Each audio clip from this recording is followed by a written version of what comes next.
দেখতে দেখতে তো রোজা চলেই গেল, চলে এসেছে ঈদ। আর এই ঈদটা হচ্ছে আমাদের মুসলিমদের প্রত্যেকেরই খুশির আর আনন্দের একটা দিন। আর এই আনন্দের দিনে আমরা প্রত্যেকেই কম বেশি মিষ্টি মুখ করে থাকি। আর এই খুশির দিনে আমরা সেমাই, পায়েস, হালুয়া ইত্যাদি তৈরি করে থাকি। তো আজকে আমি আপনাদের মাঝে নিয়ে এসেছি হচ্ছে সিমাইয়ের একটা রেসিপি। আশা করি রেসিপিটি আপনাদের ভালো লাগবে। চলুন তাহলে আজকে রেসিপিটি শুরু করা যাক। রেসিপিটি করার জন্য আমি এখানে নিয়েছি হচ্ছে 2 কেজি গরুর দুধ। আর দুধটা খুব ভালো করে জাল করে নিতে হবে। যত বেশি জাল করে নেওয়া হবে তত বেশি ভালো লাগবে খেতে সিমাই অথবা পায়েস। তো দুধটা আমি ভালো করে জাল করে নিয়ে ওখান থেকে কিছুটা দুধ তুলে নিচ্ছি। গুঁড়া দুধ দেবো এই দুধের ভিতরে। আর এই গুঁড়া দুধ দেওয়াতে অনেক বেশি টেস্ট লাগে সিমাই অথবা পায়েস, তাই অবশ্যই এখানে গুঁড়া দুধটা ব্যবহার করবেন। এখন হচ্ছে এই দুধটা আমি গুলিয়ে নিব ভালো করে। আর এই দুধটা গরম পানি অথবা গরম দুধ দিয়ে গুলালে খুব তাড়াতাড়ি গুলানো হয়ে যায়, কোনো দলা থাকে না। আমার দুধটা গুলানো হয়ে গেছে। এখন হচ্ছে এই দুধের ভিতরে ঢেলে দিলাম। এখন হচ্ছে এই দুধটা ভালো করে জাল করে নিব।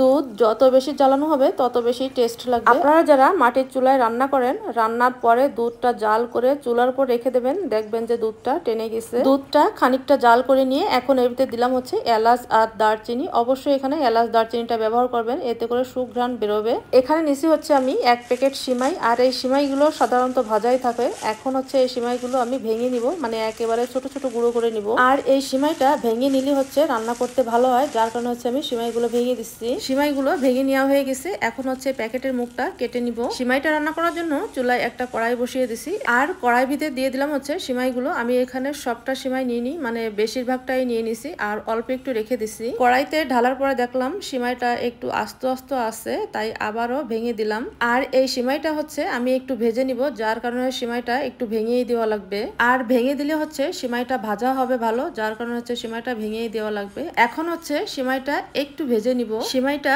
ভাজতে ভাজতে যখন একদমই হালকা ব্রাউন কালারের ভাজা হয়ে আসবে, ওই পর্যায়ে হচ্ছে ঘি অ্যাড করে দিব।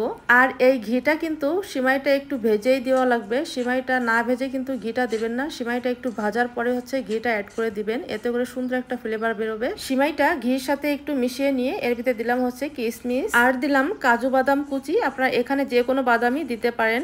এখন হচ্ছে এই সব উপকরণ একটু ভেজে নিব। আর এই সিমাইটা যখন ভাজা হয়ে আসবে তখন সিমাইটা হালকা এবং ঝরঝরা হয়ে যাবে, আপনারা দেখলেই বুঝতে পারবেন। আমার সিমাইটা ভেজে নেওয়া হয়ে গেছে। এখন হচ্ছে জ্বালানো দুধটা ঢেলে দিলাম সিমাইয়ের ভিতরে। আর দুধটা ঢেলে দেওয়ার পরে সাথে সাথে মিশিয়ে দিতে হবে, তা না হলে আবার দলা বেঁধে যাবে। দুধটা ঢেলে দেওয়ার পরে সিমাইতে যখন জাল উঠে আসবে ওই পর্যায়ে হচ্ছে চিনি অ্যাড করে দিব।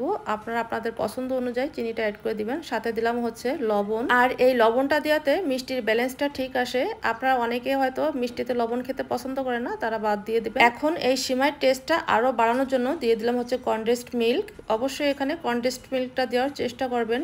কনডেন্সড মিল্কটা দিয়ে কিন্তু নাড়াচাড়া করে দিতে হবে, তা না হলে আবার তল দিয়ে পুড়ে যাবে। আর সাথে দিলাম হচ্ছে 2 টুকরা তেজপাতা। আর এই সিমাইটা কিন্তু বেশিক্ষণ রান্না করা যাবে না। সিমাইটা যখন পুরোপুরি জাল উঠে যাবে ওই পর্যায়ে হচ্ছে সিমাইটা নামিয়ে ফেলতে হবে। সিমাইটা বেশি জ্বালানো হয়ে গেলে ওই সিমাইটা হচ্ছে বেশি নরম হয়ে যায়, তখন আর এই সিমাইটা খেতে ভালো লাগে না। আমার সিমাইটা রান্না হয়ে গেছে, আমি নামিয়ে নিয়ে কিছুটা পেস্তা বাদাম উপরে ছড়িয়ে দিচ্ছি। সিমাইটা সবসময় একটু শক্ত অবস্থায় নামানোর চেষ্টা করবেন, এতে করে সিমাইটা খেতে অনেক বেশি ভালো লাগবে। সিমাই যত সিদ্ধ হয় তত সিমাইটা নরম হয়ে যায়, তখন আর সিমাইটা খেতে খুব বেশি একটা ভালো লাগে না। তো এই ছিল আজকে সিমাই রেসিপি। কেমন হলো কমেন্ট করে জানাবেন।